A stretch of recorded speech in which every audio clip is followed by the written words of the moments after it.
I'm glad we could make this happen because it's been a while trying to set this up. So Yeah, sorry about yeah, that again with the yeah, wedding. yeah, that's all right.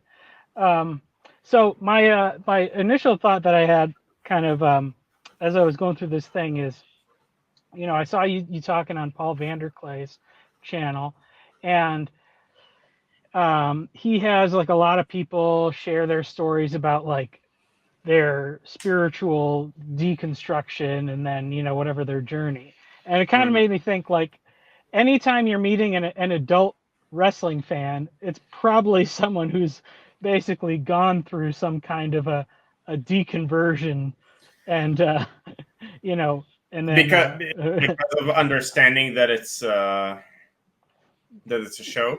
yeah, yeah, like I mean, if they grew up, because I was thinking about, because I watched it when I was a kid, and I was pretty young, because it was like, um my brother's 2 years older than me, and then there was a kid in the neighborhood who was a couple years older than him, so probably like 4 years older than me, and he was really into it.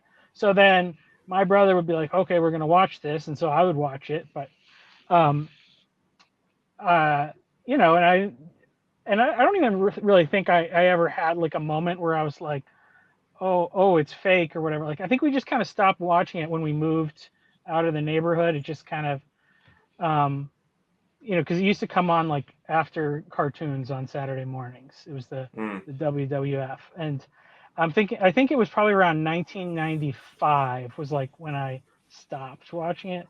So, and I was like probably 10 or 11 then. So then it just really wasn't on my radar. You'd hear little bits of like things, but then since then, I've really, I would say my faith and everything has really been connected to just kind of the study of like narratives, and really like, so that's the way I've been approaching the Bible, like even just thinking like, oh, okay, if I read fiction, science fiction or a fantasy book, and you look at some of the narrative things, and you're like, oh, this is kind of like, this stuff's kind of going on in the Bible too, and so then like after really getting comfortable with that kind of a thing, and then hearing your talk with Paul, I'm like, oh, this makes sense.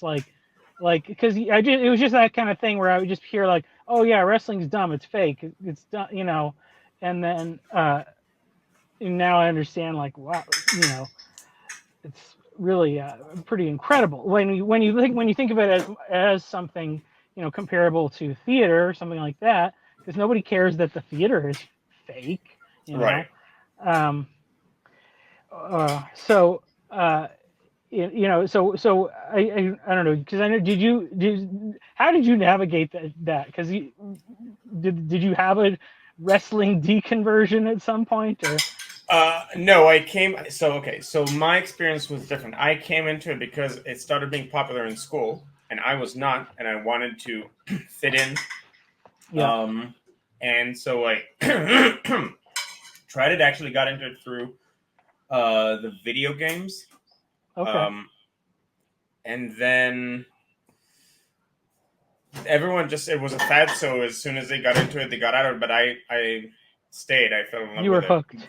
Yeah, but I was from the very beginning. I came into it knowing that this is some kind of performance that's not real. Hmm. Um, so I didn't have that deconversion as such. I came into it as someone trying to consume fiction. So I didn't have that experience with it. Um, let's see if there's something else, because you said a bunch there. I'm trying to see if there's something else Yeah. I want to. I have anything good to respond to.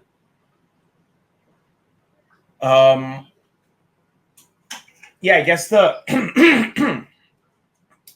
it's interesting. I think that it's not immediately obvious that wrestling should be looked at as you would any other kind of performance art slash fictional storytelling platform. Because most people, like I have this conversation a lot, and it's like, oh, but it's fake, right? Well, the movies that you watch are fake, right? And it's like, yeah, people have this inclination to say, yeah, but this is different.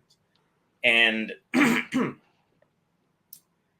I'm wondering why. And as I'm saying this, I guess the issue would be the level of audience participation that I talked about with Paul a lot, where because when you think of wrestling, you don't just think of wrestling. You think of wrestling with a bunch of people being really invested in it in the background, shouting. Yeah. And since these people are there as consumers and they're not part of the show, allegedly, like they're not, they didn't meet with the people to plan things. Um, then you assume, oh, then they must be morons who think this is actually real. And again, it gets into the question of what is real, what is realness, and that's a whole other story. That Right. Well, I think because it's kind of like if it was just presented the same way as theater, or something, I think people would kind of get it more. But I think there's also this thing where it's looked at more, maybe put in the same category as like sports, So because there's and obviously like these are real athletes. They're um, the things that they do is pretty. It's not, that's a real skill, but yeah, it's like and I mean, there's people who doubt how honest and uh, free the determinations of even our sporting events are. Every year there's somebody who says the Super Bowl was rigged or whatever. Um, so there is like, but that's probably a thing of people uh, choosing to deceive themselves a little bit because their team lost or whatever. But yeah. yeah, but I'm guessing that's probably some of the thing because which was it's interesting because then when I was even thinking about this and I was trying to talk to my wife about it and she's like, why it's fake? Why do people care? And I'm like, okay, like, but why do we care like about that in regards to sports or something or even like uh there's you could have somebody that's a really great athlete and they never win a championship, and so it's like what is their career, like are they a winner or are they a loser? It's like you can have your name in all the stat books as the person that achieved personal success, but your team doesn't win, so it's just kind of an Yeah. unfortunate thing. that There's a that's similar question about in wrestling with regards to how do you judge who's a good wrestler? Do you judge it yeah. based on box office success, or do you have some other metrics like um, star rating for matches, or being good at selling, or a bunch of stuff like that? Which and it's an ongoing debate, and it's in wrestling especially because the outcomes are not something that it's more apparent that the outcomes are not necessarily a result of one's skill, where Yeah. it's still the case in other sports, as you said, especially team sports, but it's not necessarily as apparent there. Yeah, sorry, I cut you off. Yeah. No, no, no. Well, yeah. So I'll just say too. So what I did basically after your talk with Paul, I started. You were talking about like Cody Rhodes, and I was like, okay, and looking up at him, and then find out a little bit more about like his father and his brother, and like I'd remembered. So this is a weird. Like I'm trying to think like because just I've watched so many clips now and stuff, but of the things that are like I'm pretty sure I actually saw like when it happened. Like I'm pretty sure I saw. Um, Hunter Hearst Helmsley's like first match, which I think was Mm-hmm. the same year, but it was earlier in the year than when Goldust made his debut, Yeah, I and think so. and I yeah, think and so. so I Either was like, earlier the same year or a year prior. yeah, so I was like, that was like around the time when I like stopped, and then I remember just seeing like whenever you would see like in stores or something, this Goldust guy be like, what is that bizarre character? Like, and then just like being like, that's just odd, but so then I went back and I watched all the like documentaries and stuff like and Mm-hmm. especially on all the people that I had grown up with, more familiar with. So uh, like Bret Hart and Shawn Michaels and Undertaker. yeah, Undertaker and the Ultimate Warrior. The Ultimate Warrior. So and being like I was like a really little kid when I was watching this. Like I remember it's like the Ultimate Warrior is the coolest guy that has like ever existed in my like 7 year old brain or whatever.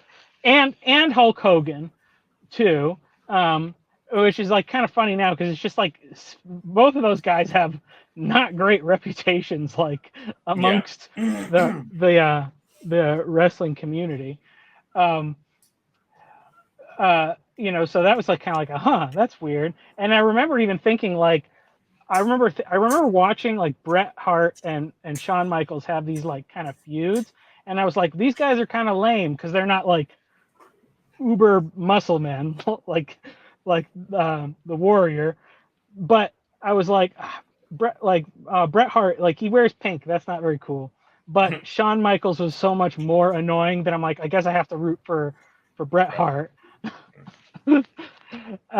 And so then like here, kind of looking back now that their careers are over and being like, these were the most like technically phenomenal wrestlers of that era, like by far. And it's just like, interesting. Um, It's also it would be as a thought experiment, like thinking what your how your tastes would have evolved over time. Because a 7 year old makes sense that that would be their takeaway. yeah, Now, for me, I was around then, so 96, 97 is I think when we're talking, right? Or yeah, probably or 95 ish or anything. okay, Some of that was before and yeah, around that era. But yeah, yeah. So I before the was the Attitude Era, I guess. yeah. The attitude era is 97, 98, 99, 2000. It depends who you ask when what's the starting point. But anyway, so I was between 1 and 4 at the time. So I didn't have that. And also, I got into wrestling much later. So I don't know what it's like to watch wrestling as a young child. I was still a child when I got into it, but I was like 12. Yeah, And I got into it already, not wanting to be fooled by it in a sense. So like yeah, trying to figure out things and immediately get that. Because for me, like my understanding was like my weapon was the thing that defined me at the time. Again, as an unpopular nerdy kid in school, so I was like, okay, so I'm gonna outsmart this thing that I'm watching and try to figure mm, it out. So I from very early on, I got into it more of in a like a backstage capacity as a fan, and also I started training to be a wrestler fairly early on, like within a year of starting to watch it, I was already training. Um, mm, so my journey is very different. In a sense, I never had that um, proper like fan outlook, like just yeah. being a fan.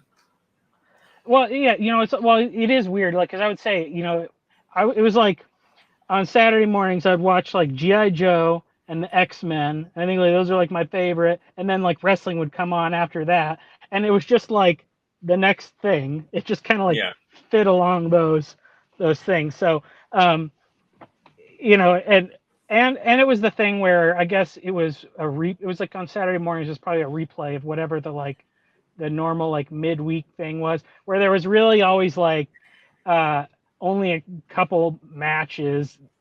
Usually one of them it was somebody you knew against some no name jobber guy, and then there was a bunch of like promos that would happen in between, and it wasn't like seeing like the premium events or whatever. So you might see like clips of like the what happened at WrestleMania or SummerSlam or something, but like it was it was definitely like it was the thing to make you want to like more. And I think I was probably just wasn't I wasn't thinking about storylines at that point, Yeah. or anything like that. So I wasn't invested in that way. Um, but obviously, I think that's well, um, like I think that's probably the most compelling part of it now, seeing like the long standing stories, that take a long time to develop. Um, and but also uh, now don't say I would understand it as much, like because I just haven't been able to watch like tons and tons of matches. But I do remember. So okay, so I got to watch WrestleMania. That was cool with a guy from my church, and he said he was like in 2014 I came out of the closet of pretending that this wasn't the only sport I really cared about. So he was like he was a closeted fan for a long time or whatever. He's like a little older than me. He's probably like 10 years older. Um, so he refers to himself as being a Hulkamaniac. Um, but like, so watching that, like the one match that stood out as a good example was the one of Sami Zayn and Gunther. And Gunther, yeah. Yeah, and it was a really good thing of like, okay, I haven't watched the months and months of stuff. They show you little clips of like to kind of get you up to speed on the storyline, but they did a really great job like in the match of telling a story of like, Yeah. this guy is like taunting him, and he's like clearly being the bad guy, and he's going out and shouting at his wife, and the whole like underdog story, and then like obviously the guy that you hope wins comes out on top. And it was a great, like, to me that was like, oh, this is like a great nutshell of like what the in-ring experience is Storytelling. supposed to Yeah. supposed to give you. But then obviously, so it's like in a sense it's like those are like the battles, and then the war is like the whole season of all the back and forth. Right. So I thought that was really cool. But I guess maybe like another thing I'm really interested to figure out is like this, obviously like this kind of like kayfabe thing has really changed over the years. Like because now everybody knows it's like entertainment, Right. and I think it's probably, I don't know if like the deception is stronger in some sense because like all the wrestlers are on like social media and they have all these things, but clearly there is like there's like a line of like what they can and can't share. Right. And okay. So it's an interesting point we're at with regards to kayfabe, because immediately after pay-per-views, this started in AEW, which is now the sort of the number two promotion.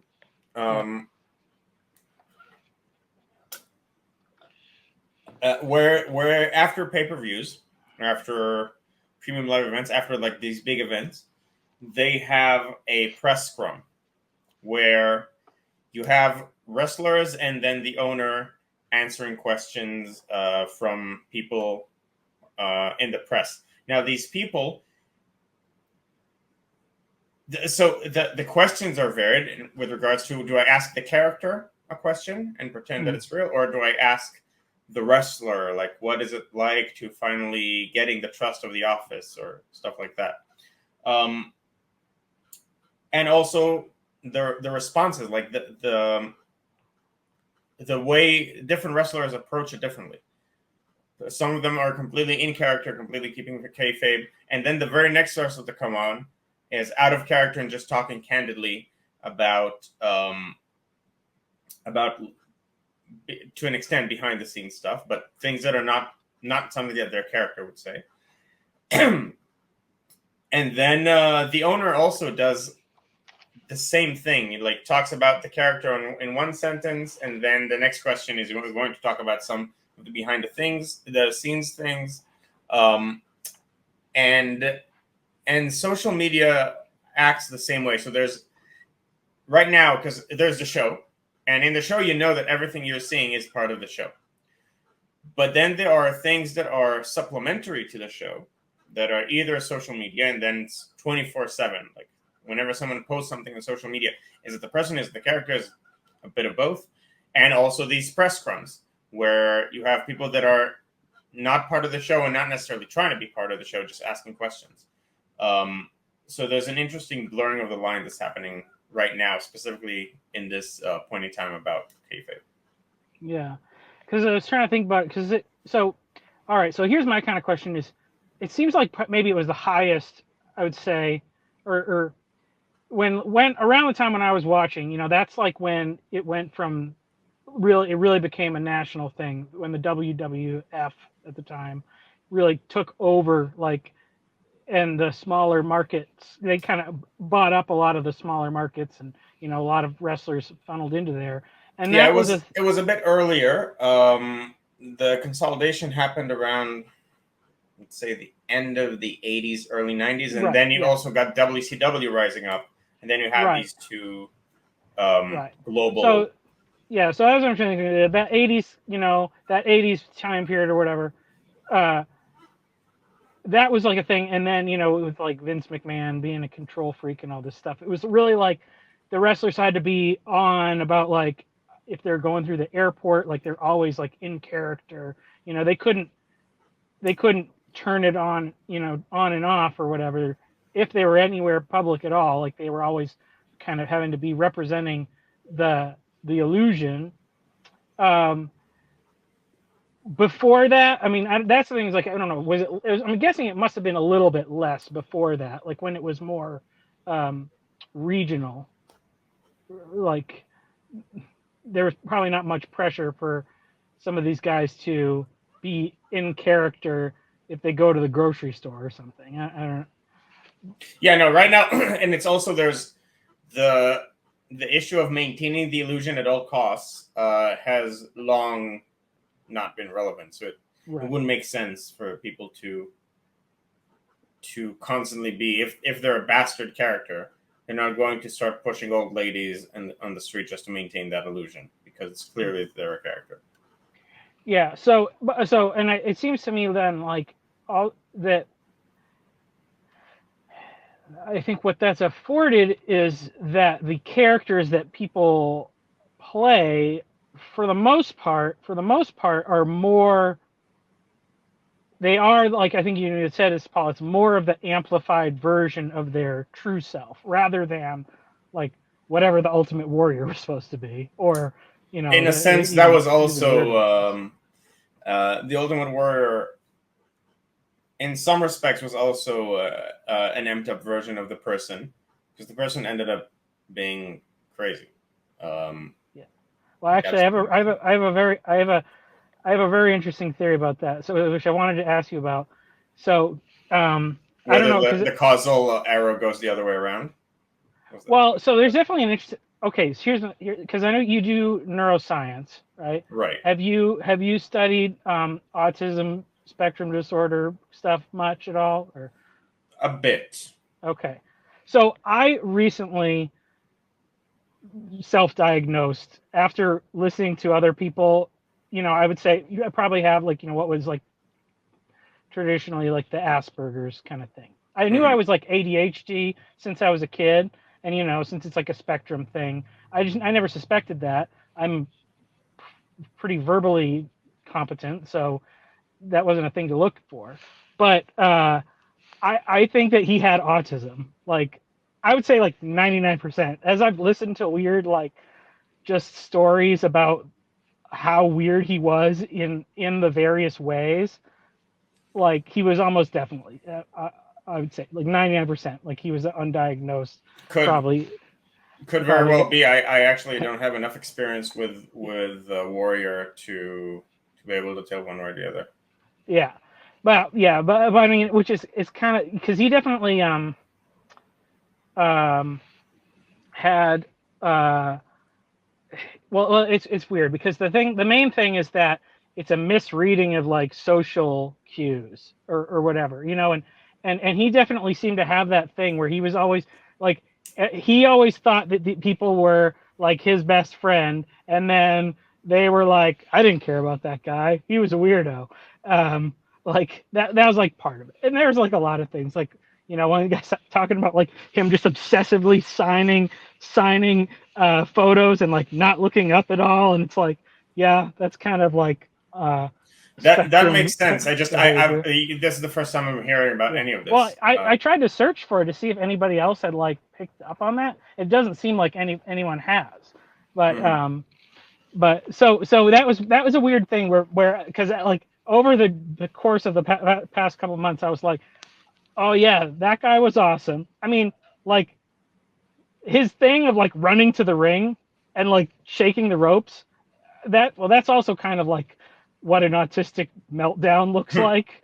But it's like that's awesome, and then being like, wow, his career was actually like really short and crappy, and Yeah. then finding out like, just what really pretty tragic life, honestly, um, in his ability to like build friendships and kind of figure out like, and the identity stuff with him, like, because he changed his name to Warrior, like he which this, and this is what I'd say, like, I think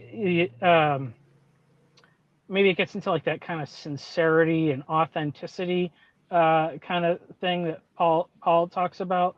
Um, it seems like if you land in the wrestling business and you are not, and you don't have a firm foundation of your identity based on like your family history and your culture and things like that, it's probably very easy to kind of fall into I uh, see what you're saying. the Yeah. the persona.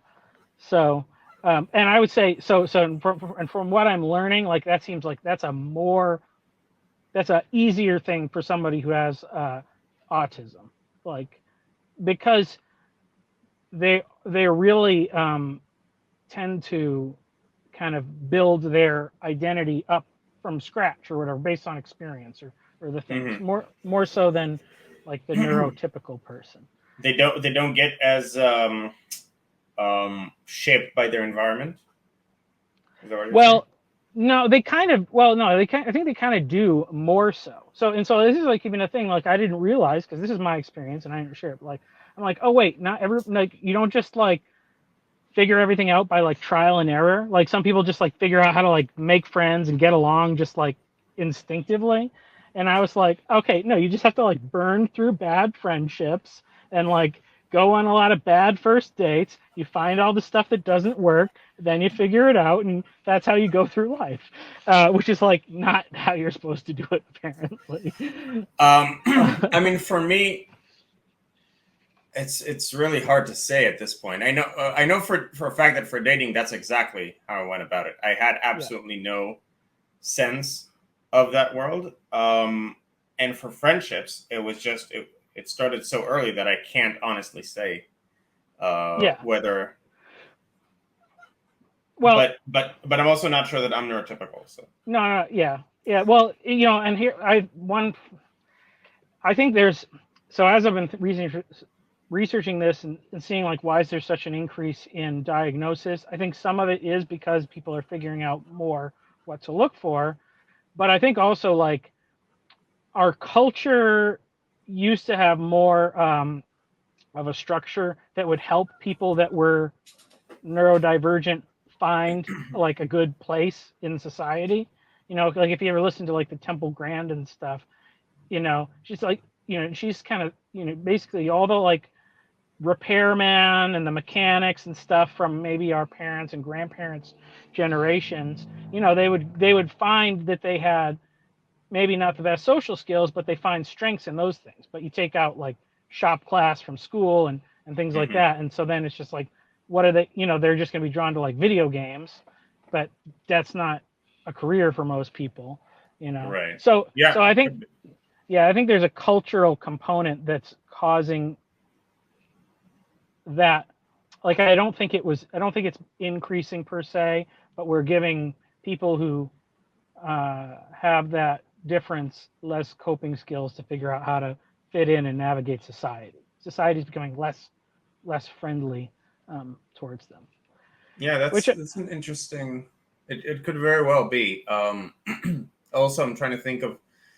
It would make sense to me that the way society has changed is leading to more people that are either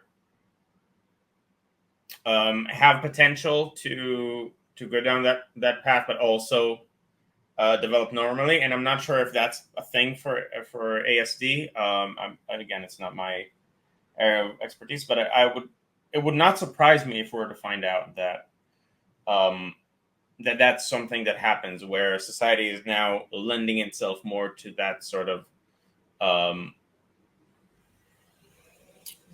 thing developing. Yeah. Well, it's funny because as I look back on my past experience, like I would say growing up in like a strong Christian community helped. It provided me the grace or whatever. The people were kind enough to overlook my weirdness, Mm. um, so that I didn't I wasn't so traumatic or whatever. Um, but like as I'm looking back, I'm like, okay, if I had gotten diagnosed or something at a young age, there's a very big chance that I would never been pushed to do a lot of the things that I've done, which now I'm very grateful for because it's like, well, I like being a competent person, and even though I don't enjoy a lot of, uh, like social interactions and things like that. There's a lot of things I don't necessarily like doing, but I know I can do them. Whereas, like, if I had been diagnosed at a younger age, I might have gotten put in a place where never developed a whole lot of useful skills. Right. So that's kind of I'm like, I don't know what the direction of our culture is going, if it's really improving in all those ways. It's a difficult balance because there's not very much. The people who are more compassionate on people with disabilities like that are not strong advocates for like stretching people and causing them to do difficult things to I grow, completely agree. but And it's very that's actually necessary. part of what I meant, which Yeah. is that our society is way more prone to isolating people or finding labels for people, and those labels could be based in reality, but at the same time, that label becomes a self fulfilling prophecy where Yeah. you act according to what to the boundaries that you think the label puts on you, and then the more you do that, the more you develop the skills that people with the labels generally have, and lose the skills that people with the label generally are worse at. Yeah. Because if you know that you're not that you're below average at something, that then you're less inclined to try to do that thing, and so you're not going to improve, and so you're going to atrophy. That was what I was looking for. Mm. Yeah.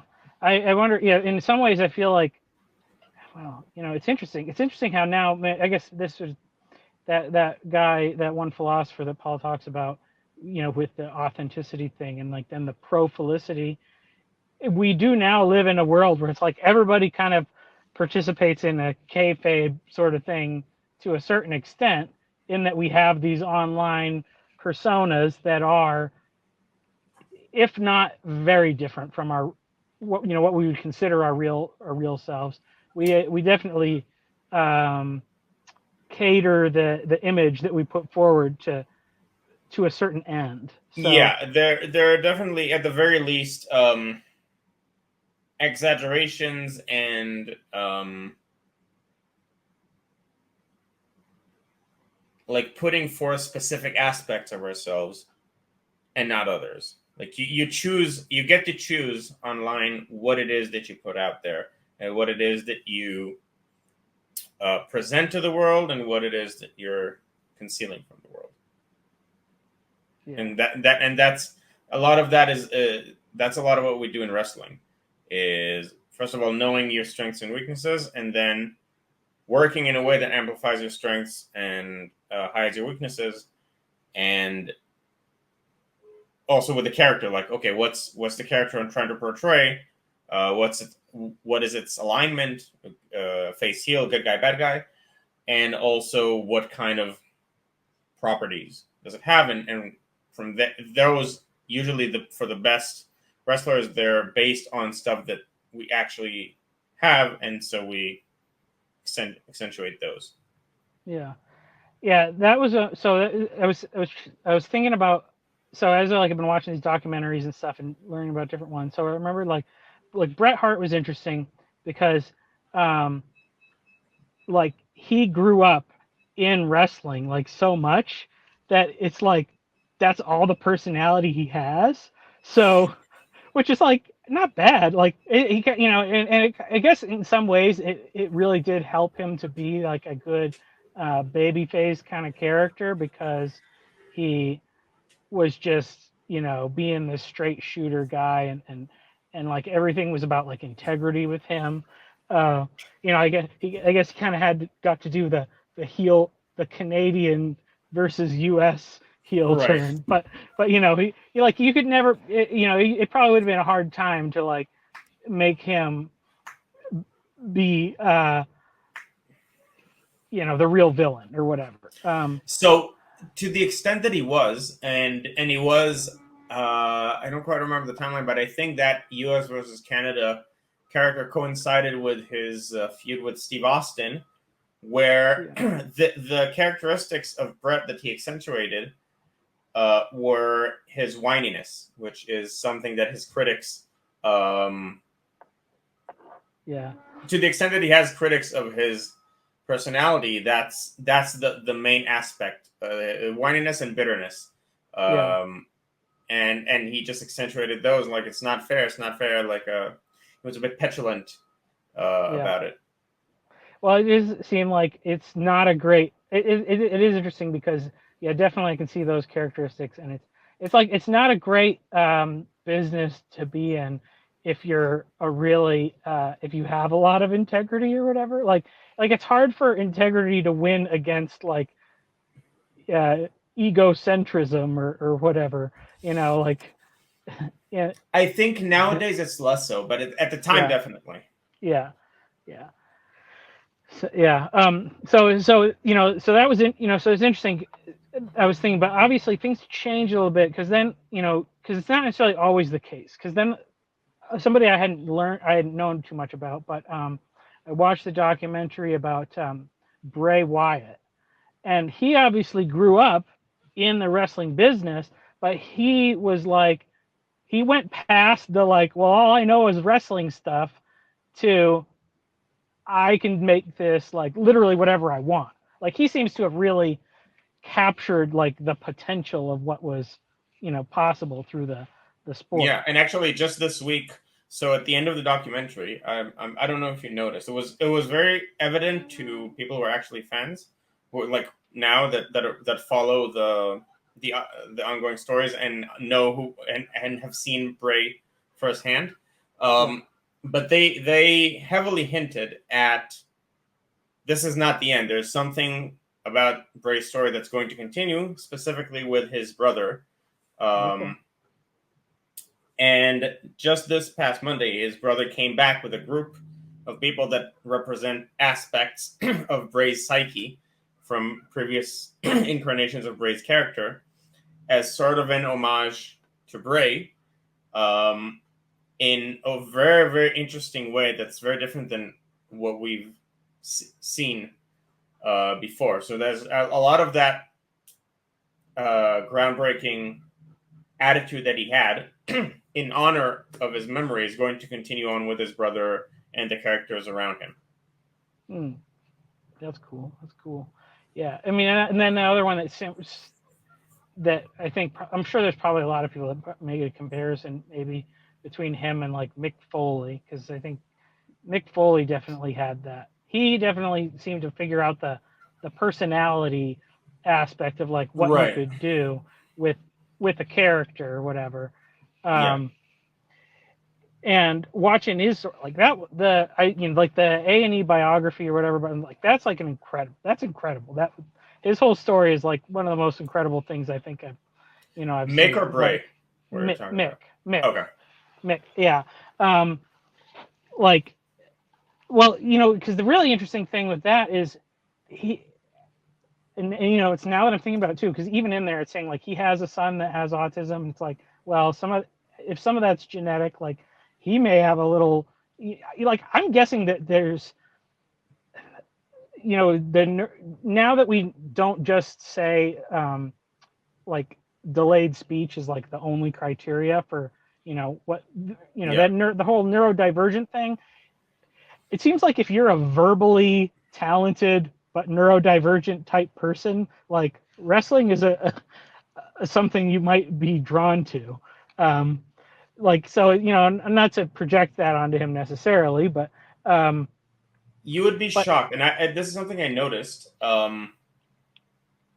And I think it's that way more in wrestling because as a wrestler, I've seen a lot, and in different countries as well. I've been to Ireland. I wrestled in Ireland as well as Israel, um, and there's just always a more than would be representative of the societal um, distribution over an overrepresentation. That's what we're looking for. An overrepresentation of autistic fans yeah, among wrestling fans. That's definitely a thing. that makes sense to me because I think if you are on the spectrum in that way, the most overwhelming thing about life is its unpredictable nature, and so the assurance of a good outcome or whatever kind of like because that's um, like I don't know. I said like if I feel like it should be the number one sport of like Calvinists or whatever because if you're not worried with like things being predetermined like then it's great like you should be able to enjoy it more in some ways um, obviously it's the when is the moment of victory going to come. That's what you don't Right. necessarily know. And you also, I mean, for every individual match, you're not sure what the outcome is going to be. I mean, Yeah, you could if you see where the story is going, you could have a good guess, but you can still be surprised. And knowing that you could still be surprised does make it so that when if you expect a good guy to win and the bad guy convinces you that he's going to because of the internal logic of how strong moves are and what generally leads to a victory. And when yeah, you play around with that and with expectations, the way that is also very compelling in the sense that it does become unexpected. yeah, yeah. That was definitely like watching the WrestleMania matches. I was like, I don't know what's gonna happen. Like pretty much, like, and there was they definitely, it definitely like now going looking back and like watching Hulk Hogan doing his like leg drop or whatever, and it's like the physical performance has definitely gone like Up, way up. yeah. Like, which I mean, I don't know. They kind of did some kind of funny things with like the whole like the no sell routines or whatever that a lot of those guys did. There was kind of something charming about that I don't know if you could really pull that kind of a thing off now. Um, like which is In a different way. You can pull off the principle, but the wrapping around it would have to be different. yeah, like because Otherwise, it it does. was registered as corny. Sorry. Yeah, yeah, it does seem like because that's where it's like almost like is this like more deceptive now? Like is there it's like they're showing us so much of like what's going on, what's going to happen, what's behind the scenes, but then it's like, well, what are they not showing you? Um, I don't know. It's very Yeah. interesting. Let me think about that for a second. Um,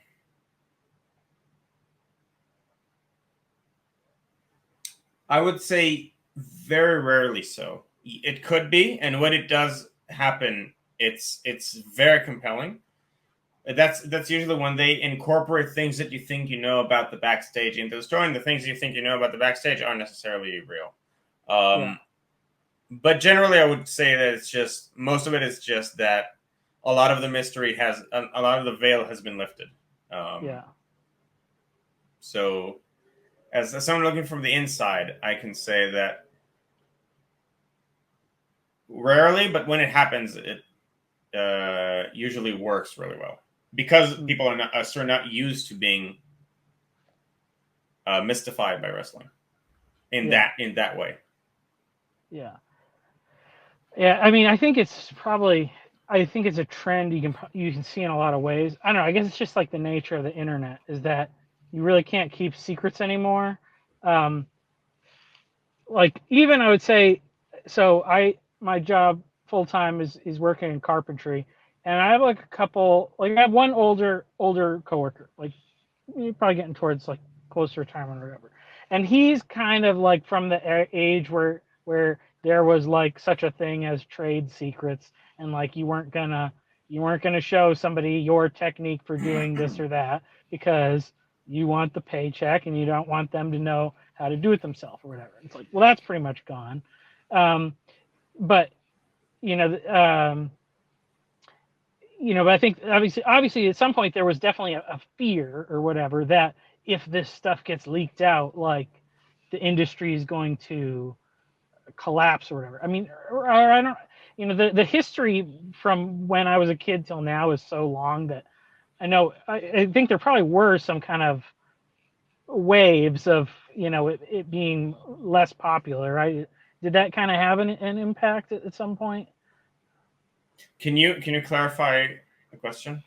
Okay, so I mean, at a certain point, now it seems like they've definitely gone all in with the like, we're gonna show you all the stuff, like maybe it's just because of like the content viewership stuff, because it's like, oh, if you're watching 3 hours of like behind the scenes content, that's still 3 hours of viewership. So they're like, well, Mm-hmm. we might as well be the ones to get that viewership. So but I think at a certain point there was like uh, when did it transition from like uh, the kayfabe must be protected at all costs to like the secrets are leaking out, and then there's a fear of that happen, and then like I don't know. So was there a Uh, period where it kind of dropped off in in importance, popularity and it being wrestling. yeah, yeah. There was a period where it dropped off in popularity, but I don't think those two are related. Okay. Well, so what happened was the main answer to your question is it started leaking right towards the Attitude Era, aka the most popular time in wrestling, um, and the popularity increase has to do with the blurring of the lines. Mm, But it's a risky game because it could also be done very badly, yeah. as also happened in the Attitude Era. But also, um, the the official beginning of the day that Attitude Era was coined was the day that Vince McMahon went on TV and essentially told the audience, "We're not going to insult your intelligence." In so many ways, saying, "We know that you know that this is not real." He did say it like that, but Hmm. um, but that was that was like the beginning of the shift towards the Attitude Era, and I think he said the word attitude in there. And that was I guess the really big, when you're no longer shackled by trying to be deceptive or actually pretending that what you're doing is completely 100% real. um it allows you freedom to do other things with at the risk that people are not going to like because they're not going to believe it. What was evident at that point is that that doesn't actually matter. People don't actually care whether what they're seeing is real as such. They, as long as it's, I don't know if convincing is the word or engaging or something somewhere between those two concepts. Mm, Um, I don't. It wasn't that playing into backstage things was a result of the declining popularity. Although, yeah, I'll have to think about it some more. Because in WWE, it happened when WCW got hot. But WCW got hot when they started blurring the lines and playing into things that looked like they were real. Because you heard of the NWO? yeah. So the NWO started that way: as, oh, wrestlers from the WWF are invading WCW. This is not supposed to happen. This is not part of the show. And then slowly became part of the show, and it became this outside force taking over. But then it was very clearly integrated as being part of the show. So Because prior to that, like the WCW and the WWF, it's like they just pretended like the other one didn't exist, right? As right, far as yeah, like on screen. there Yeah. were different universes Right. of wrestling. And also the way it was presented was that wrestlers that as far as the public knew were still very much part of WWF suddenly showed up on WCW and it came in through the crowd.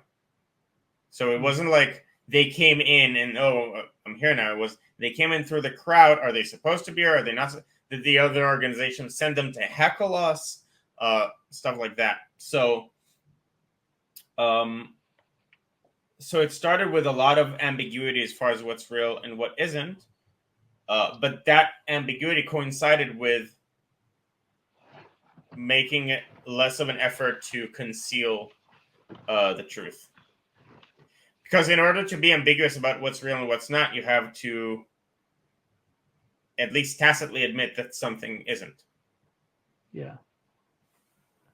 Yeah, and that's where like so I mean I guess yeah you'd have like these fake characters or whatever prior to that in a, and they would say like like well, I don't know, like Papa Shango or something is like, oh, he's like a voodoo witch doctor and or whatever, or like the Undertaker even, it's like he's got these like supernatural stuff, but it's And by the kind of way, like that's an explicitly Vince thing, and a lot of right. wrestling promoters before Vince actually hated that he did that because they tried to keep their business serious. Okay, so it's like, And so they would want the characters to be more well. I mean, because that's like, I mean, I was thinking like in that way is like it was like a novelty, it's flashy setting, but it's like the rock band Kiss. It's like nobody thinks that this is and like everybody knows this is a rock band of guys wearing makeup and costumes. It's still like got that weird mystique of like you don't right, actually see their face, which I guess even was like what the the luchador mask does.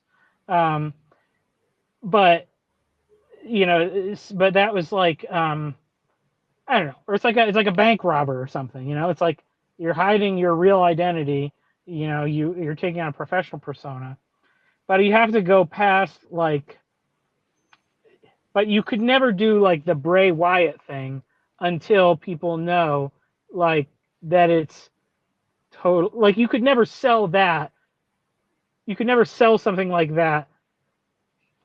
In the old school era because so you need the suspension of belief like that's of like that disbelief, because right? that's the level of suspension of belief that you take to like going to see a science fiction movie or something. It's like that you're seeing a completely fabricated world. You don't care like there because it's basically I guess the like the pretending to be real aspect of it is needs to be completely removed to get that level of um Yeah, engagement.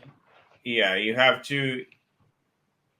You have to disregard, for example, if the lights go off in the arena, then that's and it's seemingly because of supernatural things. It's obviously not. It's obviously a lighting effect.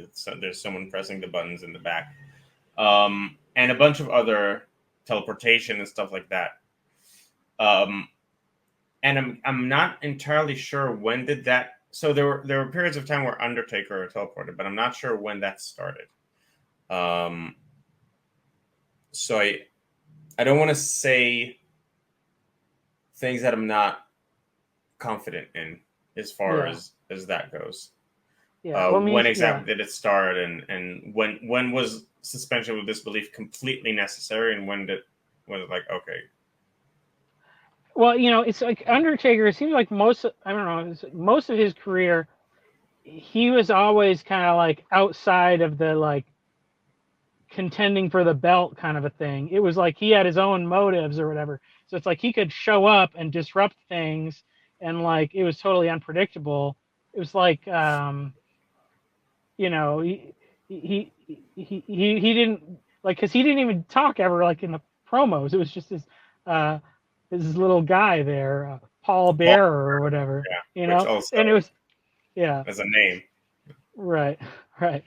So so that was like a pretty well, I mean, I guess that was a pretty um, a gimmick that required quite a bit on his part, basically to not have a personality at all. Uh, Yeah, and a lot of people often say that the thing that it could have very easily flopped could have been corny and and weird and just what is this? But his devotion and his taking himself seriously really made it work and stick. By the yeah. way, I'll have to go in a few minutes. Okay, no worries. Yeah, I still got work to do, so I don't have a ton of time. But um, okay, well, okay. So here's I'll ask you my final question. So I, I've been seeing like a lot of people get into like I would say martial arts and things like that, like because of the discipline aspect and all the things that. But so you've been doing this like to me, I had no inclination to do that. I actually thought like, okay, if I need just to do something to like exercise, like this actually seems like it'd be fun.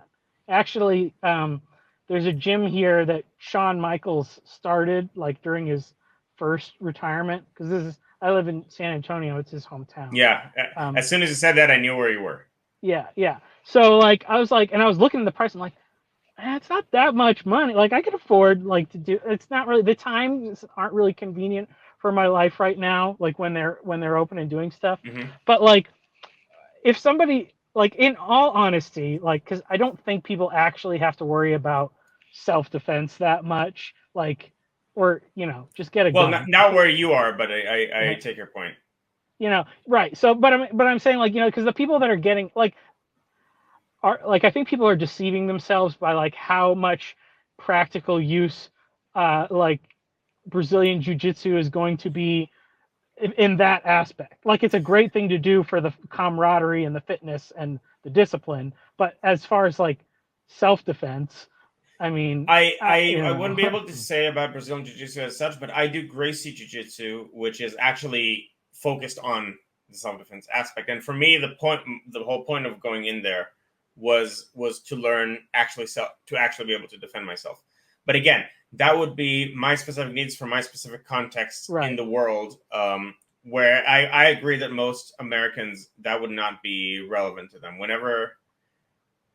It's very rare that you would need that, and that you have to be very deliberate in choosing where to go to actually get the skills. Like just going to a karate gym or whatever is not going to give you Okay. uh, the skills to defend yourself properly. Well, putting that aspect aside though, how beneficial do you think that somebody going like even though they're not necessarily going to be in matches, but to go and learn how to do like the wrestling stuff, just because like I mean it's something like that would just be fun. It would just be fun to do it. Like I'm not like I mean, I like it. yeah, but because I mean it's a pretty good workout though, right? Like It would actually really yes. It's also a very different kind of workout than you would normally get because it's a lot of start stop, like sprint stop in the way that you do it. Because like you do something in the ring, then okay, and then you're down on the mat, and then you get up and you do something, and then you're down again. And it requires a lot of cardio, but in a very different way than most other sports that I'm familiar with. And in terms of it, it combines a lot of different things because it's a combination of sports and theater and like acting and also improvisation. So I have a friend who's really big into improv, and seeing him, I realized that I actually do that a lot. Like seeing the kind of thing where you have to feel each other and sort of play off of each other and understanding what's going on. It also develops that a lot. hmm, yeah. I was thinking about like um yeah. Well, I wondered even do you think in that most altercations probably don't actually come down to a real fight? It's just people posturing. Maybe the wrestling gym gives you more useful skills Yes, for that's entirely possible. You can cut a promo, as they call it, on the yeah, person attacking you. Like, do you know who I am? Yeah. I can So bend you three. Yeah. so if you're gonna get out of a fight without actually having a fight, then you learn a few useful skills there. Which is, by the way, what most self defense coaches, like actual self defense coaches, would tell you. The best technique is to be able to talk your way out of it. Right. Right. Yeah. Cool. Cool. Um, what do you think? Um, what do you think? I don't know. I guess what do you think is the state of like now thing? Because it seems like obviously there's the big businesses are doing great, but then you're doing the independent thing, and that seems like that's really growing in popularity a lot too. Do you think like It was there was a boom a few years ago, but that culminated in the creation of AW, of the mm, second promotion, and now I think there's somewhat of a decline. yeah, Um, but that said, with how popular WWE is becoming, um, I think we're about to see another boom cycle. I wondered too. Do you think it could be done like because obviously all the wrestling thing is still kind of within the context of like it's a wrestling match, but do you think you could adapt the whole like process to like how people Other do like the sports, yeah, or like even how like people do the live action role playing, but then they're just running around in the woods with like swords. Like, can they maybe like meld those together and then turn it into like a production or something that people like actually want to watch?